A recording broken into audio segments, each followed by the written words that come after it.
Nagbabalik na naman ang inyong tagapaglingkod ng mga balita at pawang katotohanan lamang. Naging mainit nga no sapin sa mundo ng social media. Talaga naman na nakipagdigmaan na si Senador Marcoleta sa mga korap na opisyales na mga senador na ito. Dito nga natin mapapansin na talagang hindi niya nga tinatantanan hanggat hindi nga sila napaparusahan. Dito nga natin makikita na sangkot nga sila sa mga limpak-limpak na salapi. Ngayon nga ay talagang mas lalong tumitindi ang laban dahil nga rito ay maraming netizen at nag-aabang sa katotohanan. Dito nga natin mapapansin na wala na talagang karapatan pa ang mga korap na opisyales na mamuno sa bansang Pilipinas. Ngayon nga ay dagdag ng maraming netizen na kailangan na talagang sibakin ang mga korap na mga opisyales at palitan sila ng kagaya nga ni Marcoleta. Matatandaan nga natin na hindi nga nagsasalita itong si Marcoleta na walang matibay na ebidensya at pruweba. Kaya naman ngayon ay patuloy ang laban at handa na sila para makipagbakbakan. Well mga kaibigan, para nga sa karagdagang impormasyon, panoorin natin ang buong video at kung bago ka pa lamang sa aking channel, huwag kalimutan i-click ang subscribe button at notification bell para lagi kang updated sa ating mga bagong video. At para sa sulit viewers natin dyan, maraming salamat sa walang sawang pagsuporta. Aling, nakita nyo, mga kababayan? My God, i-play natin uli. Okay, I think may picture ako dito. Okay, play natin uli for the, sa katotohanan tayo. Nakita nyo to, ginagago. Sabi ko nga sa inyo, harap-harapan. Binababoy kayo ng mga ito. Okay, here we go. Okay. Okay, si Alpot, ito, wait a minute. My God, okay. Oh, ginagawa kayong ulitin natin ha. Ayan, sinabi niya dumaan lang daw siya doon. Yan oh. Oh. Nakita niyo na yan oh. Siya yung nanulak. Oh. Yan yung sinasabi ko sa inyo. Nagagawin nilang puti ang itim, babaliin nila ang batas. Ang sabi niya, hindi ako nangharang, nandoon lang ako, mag-isa nga ako eh. Parang lumalabas, kinuyog siya. Nakaganon ng putang ina. Tapos pinipigilan niya na makapasok ang Brave 18. How much more? Kung walang camera, baka pinatay na sila. Dumaan lang siya. Bakit ka dadaan sa gitna? Siga ka? Alam mo, bilib ako dito kay Pia Cayetano, pero siguro kung ako, I don't know, this is just my personality. Kung ako nasa pwesto ni, matapang na pinakita ni Pia Cayetano, kahanga-hanga yung inakay niya, inakay niya itong mga itong mga marine, 2, 3 yung inakay niya, mga kababayan. Actually, doon ako napahanga ni Pia Cayetano kasi ibang klase yun, mga kababayan.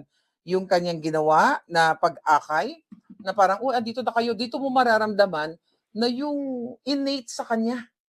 Innate sa kanya yung pagiging mabuting tao, mabuting nanay. Kasi, senator ka.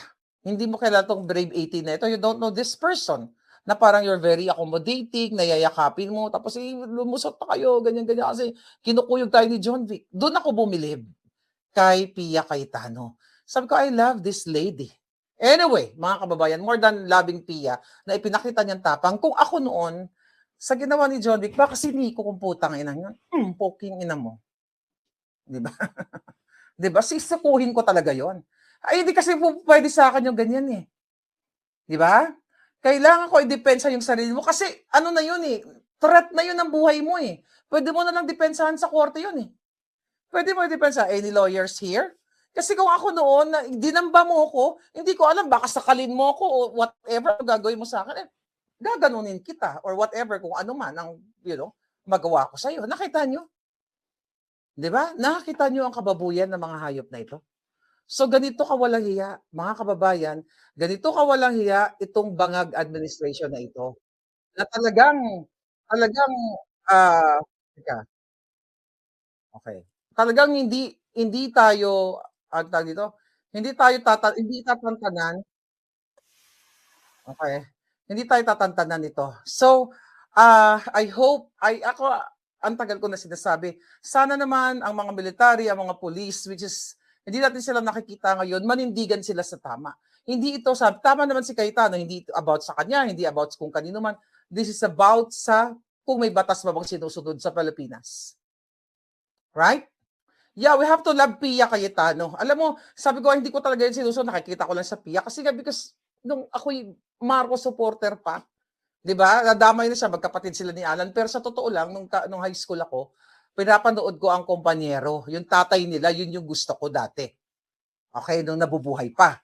Alright? Kaya lang nung ako'y naging Bangag supporter, nung nag-away talaga sila ni Bangag, yun noong 2016. Pero nakita natin ngayon na kung sino talaga ang demonyo. Yes, nakakabilib si Senator Pia Cayetano.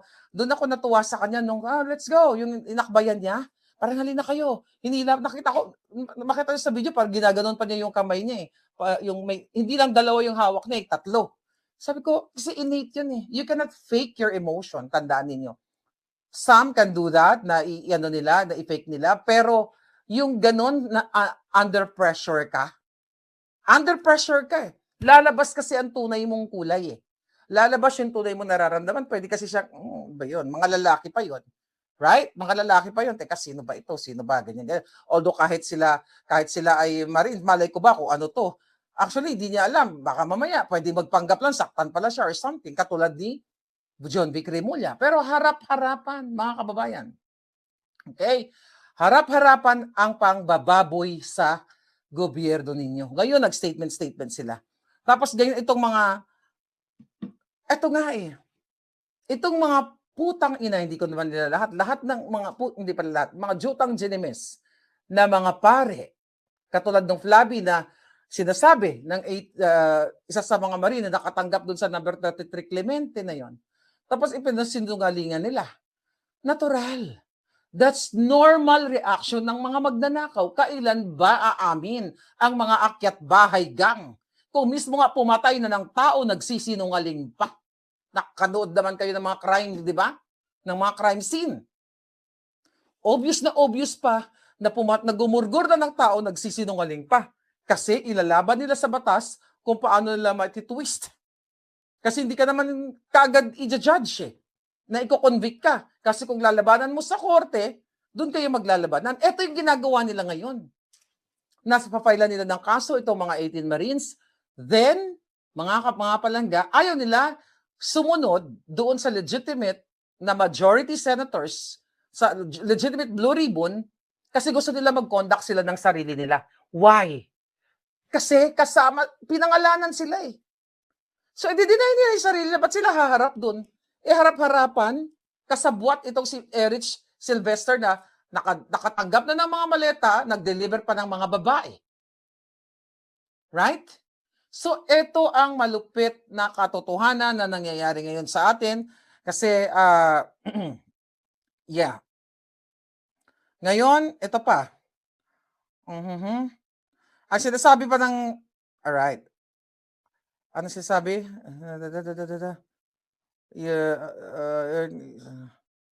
Ayan, yun. Nagbibida-bidahan ito si Erich Sylvester na sisiguraduhin daw nila na maayos ang hearing, ganito, ganyan.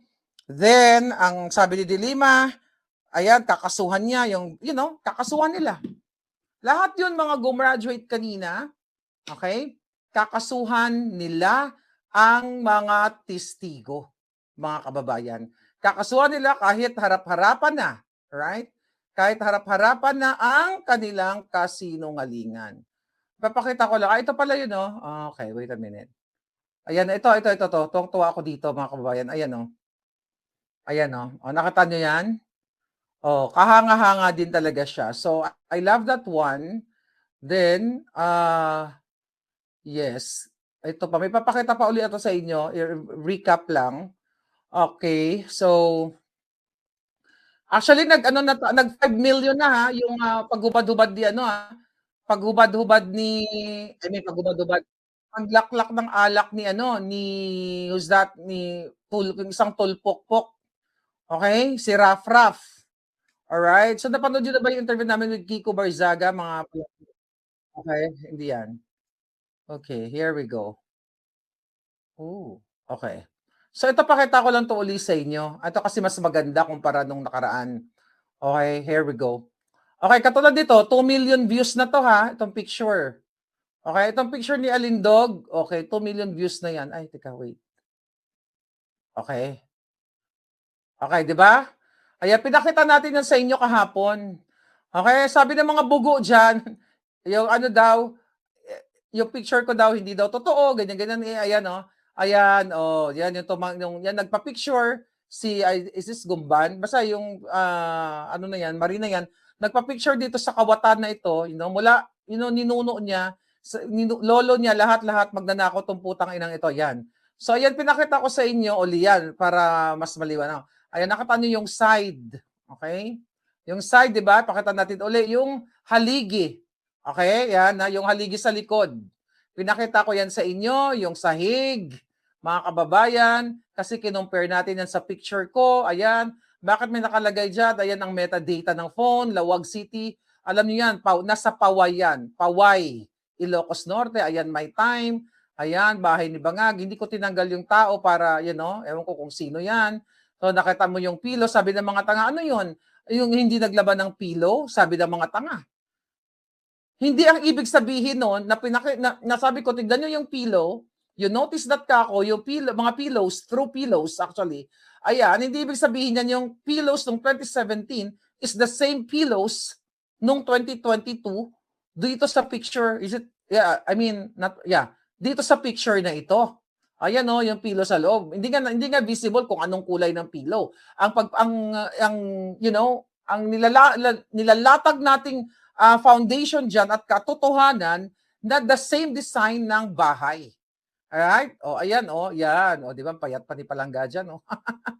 Ayan, nakita niyo diyan. O ayan. So at ang sinasabi natin diyan mga kababayan, katotohanan. So definitely i-deny nila yan. Okay? Kailan ba naman aamin yung mga yawa na yan? Alright? Hindi sila aamin. Puro kasinungalingan ang gagawin nila. Nakasave yan sa phone history. Imagine mo, mga kababayan, yung mga lumang pictures pala, okay, hindi natin alam. Akalain yung magpa-picture ako doon. Di ba? Pwede naman ako mag-picture doon kasi doon sa yung banda doon, pag humarap ka doon sa lugar na yun, parang bababa ka lang ng konti, doon yung beach na yung pinakita ko sa inyo kahapon, pero hindi ko napapakita kayo. So, ganun pa man, mga kababayan, itong bangag na gobyernong ito, talagang ang gagawin talaga nila, gigipitin ang 18 Marines. Okay? Gigipitin na ang 18 Marines. Yung sinasabi nila na binayaran itong 18 Marines ni Mike Defensor, baka baliktad. Baka ang bangag ang nagbayad. Kaya nga kailangan marinig ng taong bayan. Okay? Doon sa legitimate majority o legitimate Senate President o legitimate Blue Ribbon na pinamumunuan ni Pia Cayetano. Right? Pero dahil nga napangalanan si Eric Sylvester, si Tito Soto, si Charis, si Sandro Marcos, si Bangag Jr., si Lisa Tanas, mga kababayan, yung mga putang inang ito, talagang gagawa at gagawa, harang-harangan talaga ng mga hayop na ito ang katotohanan. Hindi nyo ba napapansin? Bakit gusto nilang pigilan? Yun yung bottom line. Bakit nila gustong pigilan? Kung gusto nilang imbestigahan, bakit nila pinipigilan at bakit nung naagaw ang Senate presidency, bakit hindi nila matanggap ang katotohanan na hindi na sila ang majority? Bakit kailangan nilang mangkulong? Okay? Wag naman sana manggurgor. Bakit? Kasi, sabi nga ni Alan Cayetano, sila ay mga Marcos senators kasabwat ni Marcos Jr. Yan ang katotohanan, mga kababayan. Kaya itong si John Vic Suput, itong si Matibag, itong lahat ng itong mga walang hiyang ito ay magkakasabwat sa kanilang ginagawa, gagamitin nila ang Sandigan Bayan, lahat yan. Kaya hindi ko alam, napipressure din siguro itong mga nasa Sandigan Bayan. Then, ang gagawin nila, nabanggit ni Senator Alan Cayetano, parang natanong sa isang interview, kung pupunta ba sila sa Korte Suprema para mag-appeal na ang ginagawa nitong itong mga ulaga na ito, itong mga bangag senators na to ay mali or tama. So hindi siya, mga kababayan, sabi niya, hindi siya pupunta sa Supreme Court. Kasi parang, ang gagawin niya, delaying tactics. Kasi ano pa yan antayin pa yung desisyon ng Korte Suprema na sino ba talagang legitimate or not. Katulad ng ginagawa nila dito sa petisyon ni Senator Bato. Kung meron bang jurisdiction ng ICC sa kanya. Di ba dinidelay-delay, ang tagal-tagal ilabas nitong Korte Suprema. Para sana magkaalaman na kung wala, edi sana makabalik na si Senator Bato dyan sa Senado. Kaso hindi natin alam kung pinipressure din itong mga justices dyan. Yun ang malaking problema natin. Pinipressure sa ngalan ng maleta o tinatakot ang mga pamilya kasi nga pang-aabuso ng kapangyarihan ang ginagawa ng bangag administration na ito. So okay. At aside from that, ano ang sabi ni Matibag ngayong araw? Sa media, susulatan namin ang asawa ni Bato kasi namataan namin, may nakapagsumbong na sumakay daw sa yate, chuchu-chuchu, papuntang ganire, papuntang ganyan. And susulatan namin si Nancy De La Rosa, alamin namin, sabi ni Matibag, malaman namin kung ano talaga yung text message niya kay Alan Cayetano, kung totoo ba. Kay Senator Alan Cayetano, noong time na umalis si Senator Bato sa Senate. Tama ba yun? Mga kababayan, again, ang itim, gusto nilang gawing pula o gawin nilang puti. Why? Kahit ikaw ay hindi abogado, kahit ako hindi abogado, simpleng mamamayan lang. Pakialam mo sa text messages ko. Unless na may court order. Hindi mo pwedeng buksan kasi meron tayong privacy law. Diba? Hindi mo pwedeng panghimasukan ang mga text messages ko o ikaw unless na inallowed kita na basahin mo yung mga messages na binadala ko kay Cayetano, ko ako si Nancy. Sumulat daw sila Sumulat kami para malaman namin kung totoo bang nag-text siya o kung ano ba yung ibang mga sinasabi niya, anong nilalaman. Nakita niyo? Korte ba siya? Siguro naman meron ditong mga nakaranas ng mga nakasuhan. Okay? Kung hindi man kayo nakaranas ng kasuhan, nanonood kayo ng mga law and order, o nagbabasa kayo. Invasion of privacy. Yes, thank you. Then Scorpion. 'Di ba? Meron tayong mga merong pinoprotektahan 'yan. Hindi ka pwedeng susulatan ka kasi NBI director ka. Right? Susulatan kita, ikaw, kasi NBI director ka, NBI director ako, susulatan ka, gusto ko malaman yung text mo, ganyan. Kailangan mo ng court order. At hindi lang yun. Teka, by the way, anong nilabag na batas ni Alan at anong nilabag na batas ni Mrs. De La Rosa? Pakialam mo sa aking private conversation kay Alan Cayetano. Right? So, everyday hindi tayo titigil pero paramdam natin sa inyo na dapat talaga ang tao manindigan na. Ako nag-worry ako, baka gurgurin nila itong ating mga Brave 18. I hope not kasi may mga pamilya yan, mga kababayan natin yan, tao yan. Ang tunay na demonyo ay yung mga napangalanan. Yung mga Brave 18, hindi kumukurap Malalaman mo. Yes, data privacy, sabi ni BF. Di ba? Data privacy talaga ang may batas sa atin. So, ito pa rin yung ginagawa nila. Kanya-kanya silang pagsisinungaling kasama ang mga NPA rebuilding mga kaliwa. Pinopromote na nila si Risa Bigatla. Irisa na daw. Irisa, alam niyo ba kung ano sa Ilonggo ang Irisa? I-erase. Hindi man mananalo yung bilat ni Risa Ontiveros. Unless na lang kung ibenta niyo yung kaluluwa niya kay Satanas. Okay? Dahil sila ay magnanakaw ng boto. Ayan si Satanas. So, actually may hinanda pa sa atin, yung ating kaibigan na video. I hope wait a minute. Okay, sana makita natin. Okay. Okay, is this the one? Anong date ngayon? This is the movie. Ito ba yung movie na to? Tirayan ko lang. Ito. Iba pala yan. Dati ganyan. Dating kaputahan ni Tulfo. Okay, ito na lang. Alright, nasa cellphone ko. Okay? Sinend to sa atin ngayon lang. Oh, ito. Ito. Blue Ribbon ay tinalaga ng new majority. Di ba? Kaya lang. Ito compilation. Interview niya. Okay. Ako na yung bagong Blue Ribbon ay Siya na raw. tinalaga ng new majority. Di ba? Gusto ko yung bilihan ng budget sa Congress.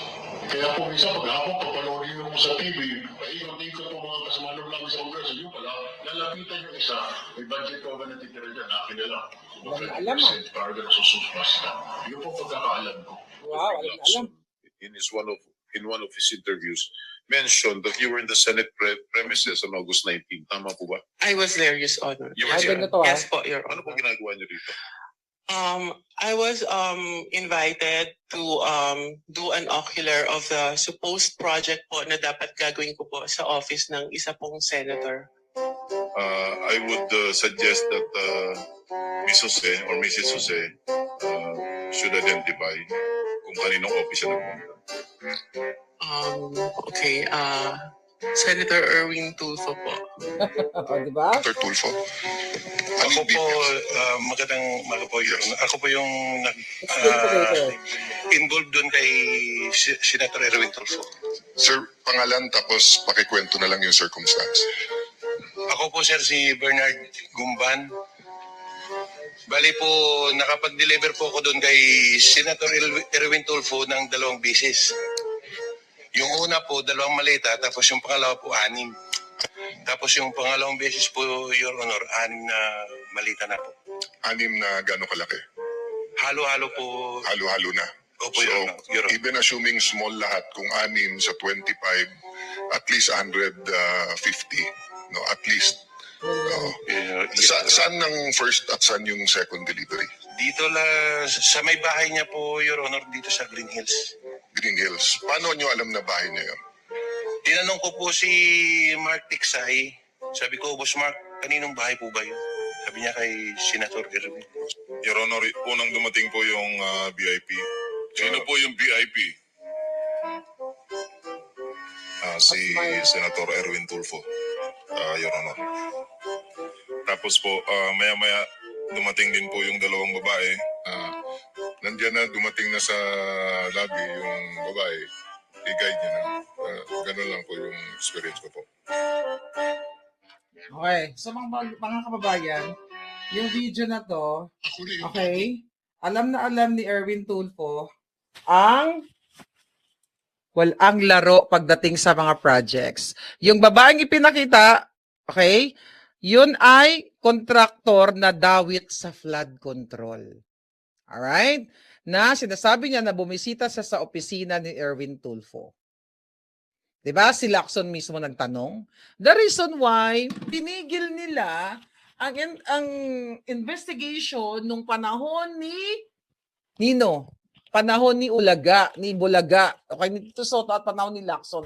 Pinigil nila kasi booking na booking magkasama sila. Yung pangalan ni Erich Sylvester na kawatan, Erich Fraudster, ay what?